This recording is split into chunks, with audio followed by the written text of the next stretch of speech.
అందరికీ నమస్కారం అండి. రోజుకు ఒక మంచి మాటలో మరి ఈరోజు మరొక అద్భుతమైన జీవిత సత్యం తెలుసుకుందాం.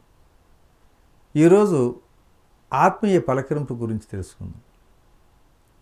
ఎదిగిన వాడి పరిచయం కోసం ఎగబడుతూ ఉంటాం. మనకు పరిచయం ఉన్నవాడు ఎదిగితే తట్టుకోలేం.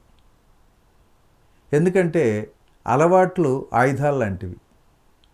మంచివైతే జీవితాన్ని పైకి లేపుతాయి, చెడ్డవైతే పైకి లేచిన జీవితాన్ని కూడా కింద పడేస్తాయి. ఆకాశాన్ని తాగే శక్తి భగవంతుడు మనకి ఇవ్వకపోవచ్చండి, కానీ ఆకాశమంత స్థాయికి ఎదిగే అవకాశాన్ని భగవంతుడు మనకి ఇచ్చాడని గ్రహించాలి. ఆవేశం కన్నా ఆలోచన గొప్పది, మనిషి కన్నా మనసు గొప్పది, ప్రాణం కన్నా త్యాగం గొప్పది. కానీ అన్నింటికంటే నీకు నేనున్నాను అనే స్నేహం గొప్పది. అందుకని మన దగ్గర ఏముంది అనే ఆలోచన కంటే మన కోసం ఎవరున్నారు అనే ఆలోచనే నిజంగా కోటి కష్టాలను కూడా మర్చిపోయేలా చేస్తుంది. కాబట్టి కత్తెరలా అందరినీ విడగొట్టకుండా సూదిలా అందరినీ కలుపుకుంటూ పోతే అందరూ మనతోనే ఉంటారు. వారే మనకు కొండంత బలం అవుతారు. అంతేకాదండి, మన విజయానికి వారే దోహదపడతారు కూడా. ఇదే నిజమైన విజయం. దయాగుణమే మానవత్వం. ఈ భూమిని కోట్ల మంది రాజులు కూడా పరిపాలించారు. వీరిలో ఎంతమంది మనకు జ్ఞాపకం ఉన్నారో ఒకసారి ఆలోచించండి. ఉండరు కూడా. ఎవడు సాటివారి ఆపదలను తీర్చడానికి ముందుకు వచ్చాడో, కష్టాల్లో ఉన్న వారిని గురించి ఆలోచించాడో వాడే చిరస్థాయిగా మిగిలిపోతాడు. వాడి కీర్తి అక్కడ మిగిలిపోతుంది ఈ లోకంలో. వాడు చూపినటువంటి దయ వాడికి చుట్టమై వాడిని, వాడి పిల్లల్ని కూడా కాపాడుతూ ఉంటుంది. తినటానికి ఏమీ లేక 47 రోజుల పాటు రంతిదేవుడు పస్తులున్నాడు. 48వ రోజున కాస్త అన్నం, పాయసం, నెయ్యి, కాస్త మంచినీళ్ళు దొరికాయి అతనికి.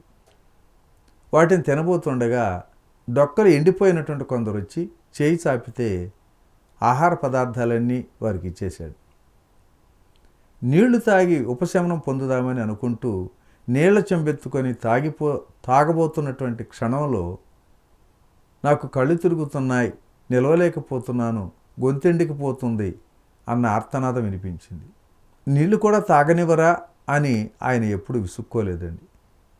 మిగిలి ఉన్న ఆ కొన్ని నీళ్లు అతనికి ఇచ్చేసి అతని దాహార్తి తీర్చాడు. మనిషి హృదయం రాయిలా ఉందనుకోండి, చిక్కిన లేడిపిల్లతో పులి ఎలా చెలగాటమాడుతుందో అలాగే కష్టంలో ఉన్న వాళ్ళని చూసి కరక్కపోగా దానికి హాస్యం ఆడటం అలవాటు అవుతుంది. వాడు కష్టంలో ఉన్నాడుగా, ఎదురు తిరిగి ఏమీ అనలేడుగా, అందుకని వాడిని పరిహాసాలు ఆడటం, చిన్నబుచ్చుకున్నట్లు చేయటం ఇది చాలామంది చూస్తుంటారు. ఇది మంచి లక్షణం కాదు. ముఖ్యంగా పిల్లలు ఇటువంటి లక్షణాలను అలవర్చుకోకూడదు. మనిషిగా బ్రతకటానికి 3 విషయాలు నేర్చుకోమంటారు. 1, ఇతరులు సంతోషపడుతుంటే చూసి మనం కూడా సంతోషించాలి. వాడు సంతోషపడటం చూసి నువ్వు ఏడవటం మొదలు పెడితే పాడైపోయేది నువ్వే. వాడి కష్టంలో ఉన్నట్లు తెలిసింది, అది నీ కష్టమే అనుకొని గబగబా వెళ్ళి వాడికి ఉపకారం చేయటానికి ప్రయత్నించడం నేర్చుకో. 3, నీ వల్ల మరొకరు కన్నీళ్లు పెట్టుకునే ఘడియ నీ జీవితంలో ఎప్పుడు రాకుండా చూడండి. మనిషిగా పుట్టినందుకు మానవత్వంతో బ్రతకటం అంటే ఇదే. దయాగుణం ఉంటే మనసు రాయిలా ఉండదు, వెన్నలా కరుగుతుంది.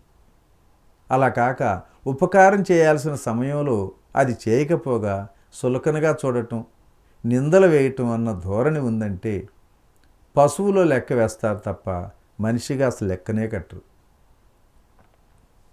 తన కోపమే తన శత్రువు అన్న పద్యంలో దయ చుట్టం అవుతుందని చెప్పింది ఇందుకే. అది సర్వవేళలా నిన్ను కాపాడే చుట్టం అవుతుంది.